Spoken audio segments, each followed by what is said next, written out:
It is just that if you alone become wealthy, naturally people will keep sniping at you. People are looking at American election as if it is their election, it doesn't mean a damn thing to them. But they're looking at American election as if it is their country's election with that much interest and involvement. When this is there, it's time we conduct this in a certain way, that we become an example. We must give up these ideas of conquest, of dominance. Instead of trying to conquer somebody, it's better to embrace somebody. America means joyful living. America means responsible behavior. America means a great life.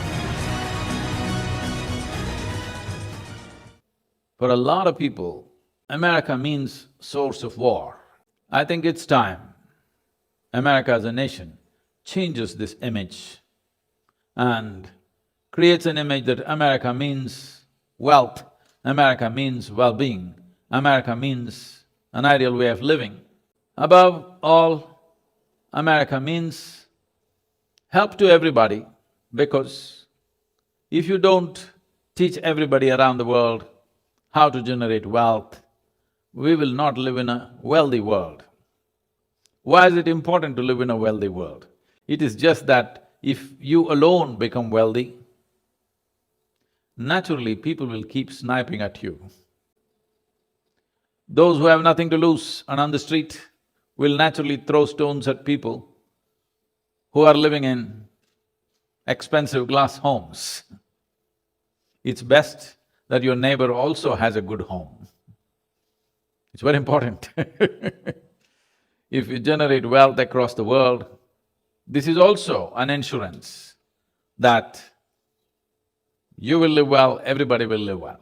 Otherwise, the way technology is evolving, just a small nation with certain capabilities can derail the process of administration, businesses, banks, everything with a certain skill. Slowly we're realizing this. It's unfortunate that major nations today are talking about, if you disrupt our cyberspace, we will disrupt your cyberspace. This is not where it should be going. Where it should be going is, you will not want to disrupt because you also have something worthwhile. If you have nothing worthwhile, only then you get these ideas that I want to disrupt you. If you also have something worthwhile, you don't want to disrupt anybody because you know you also have something to lose. So let's create a world. Let America and the new leadership in America focus on creating a world which is well. When people are well, they value their well-being. They wouldn't want their well-being to be disrupted in any way. Not just militarily, politically. See, if you here wear these blue trousers, half the world, without knowing why, they're also wearing blue trousers. If you tear your trousers, half the world is tearing up their trousers. I'm watching this with great interest. Now the entire world is looking up to you. Is it not important that we fix ourselves and set the right example for the world? Today I'm telling you, in the rest of the world, for a whole lot of youth in the world, America means free-flowing alcohol. America means drugs on the street. America means living a freaky life. America means war. We must change this. America means healthful living. America means joyful living. America means responsible behavior. America means a great life. Yes, it is leadership of the people. We are not electing one person. We are asking one person to represent us, yes? Now, the world is in a unique situation. That is, there was a time, we've developed this mentality, which I see everywhere in this country. We've developed this mentality probably in 60s and 70s during the Cold War period, that we must be suspicious about everybody, we must dominate everybody, we must control everybody. You are living in the past.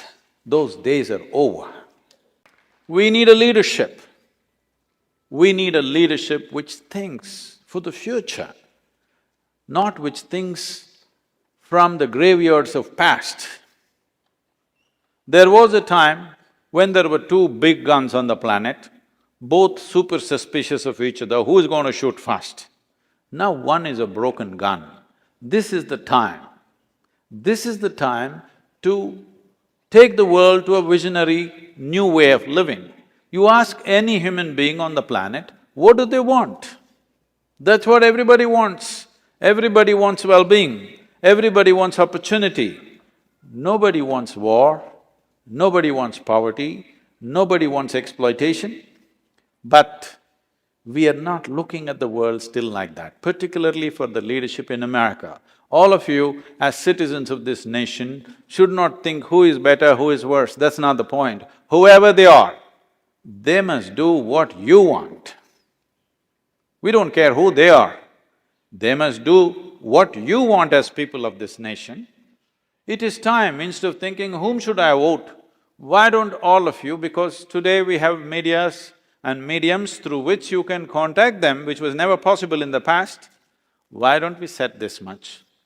That in the next 4 years, it doesn't matter who rules this country, they will not open up one more theater of war. Why don't you get this commitment from those who want to get elected? Believe me, when they want to get elected, they're willing to make commitments. Later on, we don't know, but now, in any country this is true. The best time to talk to politicians is pre-election time. So, we must do this, we must shift our way of thinking. World is changing, but leadership is not changing in its mentality. Everywhere, not in any one country. But America's leadership is important, not just for United States of America, but for the rest of the world. If you do not know, you must come and see. People are looking at American election as if it is their election, it doesn't mean a damn thing to them. But they're looking at American election as if it is their country's election, with that much interest and involvement. When this is there, it's time we conduct this in a certain way, that we become an example. We must give up these ideas of conquest, of dominance. Instead of trying to conquer somebody, it's better to embrace somebody. See, I'm telling you, today this nation has become big enough, large enough to embrace the world. But our hearts have not become big enough to embrace the world. When I say embrace the world, for example, it seems they're telling me they've spent about $1.2 trillion in war in the last 12-15 years. Nearly 1 million people dead, 2-3 nations destroyed. Maybe, I will assume that they entered there with good intention. But this is the result, all right? It doesn't matter, I tried to do good things to you, but all that happened is you got crushed. But still, there is something to do about it, isn't it? I was driving within the speed limits, I was driving properly, but somehow you came in my way and I smashed you. Is it not necessary that I get down and see what I can do for you? I'm saying, instead of sending 150,000 soldiers and spending these billions of dollars out there, with 10% of this, you can educate every child in Middle East, you can nourish every child in Middle East, you can skill them, you send your doctors, your engineers, your business experts, and America's business will boom and world will love America. You can make somebody yours either by sitting on their head or just including them, isn't it? See, never before this was possible. This is unique times because today one nation is in this position where they can do this. They have the necessary economy, necessary strength. Military usage can come down to 2% of what it is and just use it only extremely selectively where it is impossible to fix things. But everything else can be fixed. It is important that America moves from trying to dominate the world to include the world. If you educated half the children around the world, you could pick the best. You could pick the best and ask them to come into your country. You're fearing something that you don't have to fear. You're losing a tremendous opportunity when you're sitting on a platform of leadership. Instead of exercising it in a sensible manner, you're earning the hate of all the people on the planet. People are looking at you as exploiters.